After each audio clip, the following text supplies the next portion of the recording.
Pemirsa, Polda Metro Jaya akan melakukan upaya persuasif untuk meredam konflik yang kerap terjadi antara tukang ojek dari PT Gojek Indonesia dan tukang ojek pangkalan.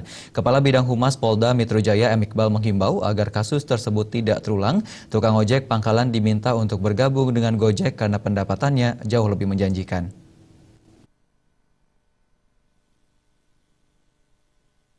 Menjamurnya layanan Gojek dan Grab Bike di ibu kota rupanya membuat sebagian tukang ojek pangkalan kecewa.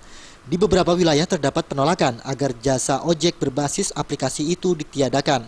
Bahkan khusus pengendara Gojek dan Grab Bike juga sering mendapat intimidasi atau tindak kekerasan dari tukang ojek pangkalan.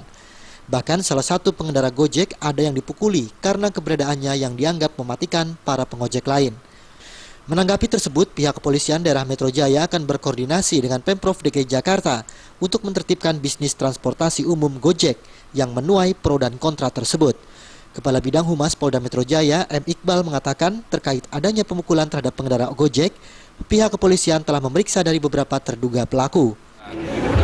Kawan-kawan, teman-teman Gojek biasa tidak perlu melakukan hal-hal yang merugikan mereka sendiri, yaitu perbuatan melawan hukum, yang melakukan pemukulan karena cuma motifnya cemburu, ya. Tidak perlu.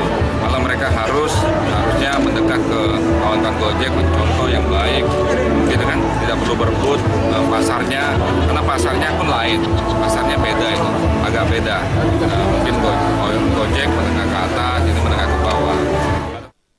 Konflik yang belum lama ini terjadi ialah pemukulan terhadap tukang ojek dari Gojek bernama Istiqomah pada Jumat di Warung Buncit Pancoran, Jakarta Selatan.